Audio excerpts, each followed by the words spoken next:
After years of stalled diplomacy, rising tensions, and even military threats, Iran is now signaling it's ready to compromise. But there's a catch. Tehran says it's willing to scale back parts of its nuclear program if the United States is prepared to lift sanctions. Is this the breakthrough moment, or just another diplomatic standoff? Let's break it down. In a new BBC interview, Iran's Deputy Foreign Minister Majid Takht-Ravanchi said Tehran is open to compromise, including potentially diluting its stockpile of highly enriched uranium. That's significant. Iran is currently enriching uranium up to around 60%, close to weapons-grade levels. While Tehran insists its program is peaceful, that level has alarmed Western powers. Takht-Ravanchi said the ball is in America's court, adding that if Washington shows sincerity about lifting sanctions, we will be on the road to an agreement. But Iran made one thing clear: zero enrichment on Iranian soil is not negotiable. Tehran considers uranium enrichment a sovereign right under the Nuclear Non-Proliferation Treaty. So while dilution is on the table, dismantling enrichment entirely is not. That's where the gap remains.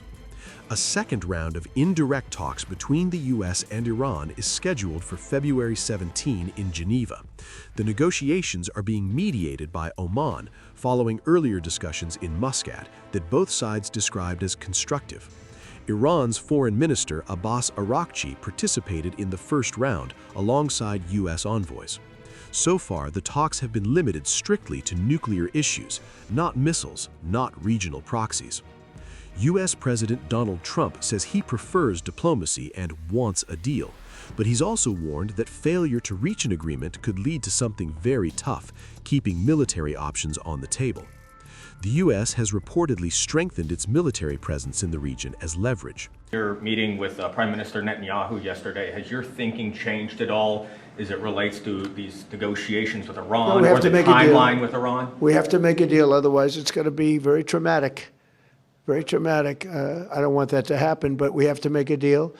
They should have made a deal the first time, and they got Midnight Hammer instead.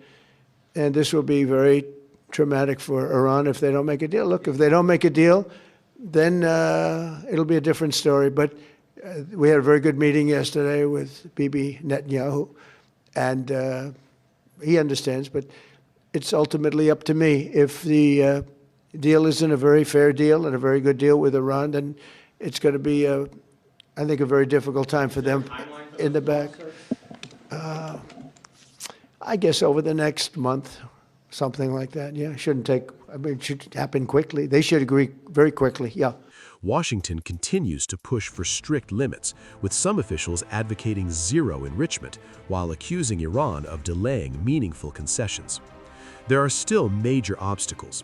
Iran is fortifying underground nuclear facilities. Sanctions remain crippling to its economy. Trust between the two sides is extremely low.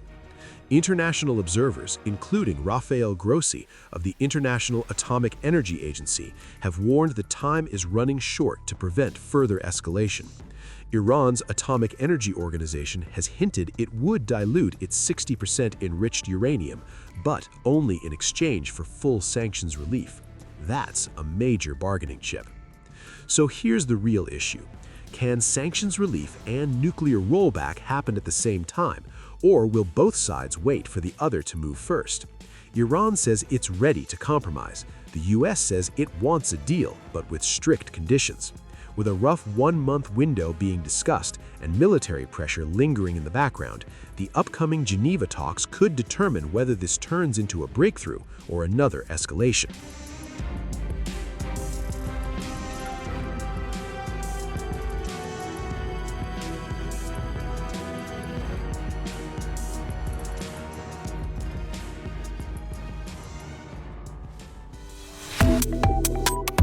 Subscribe to One India and never miss an update.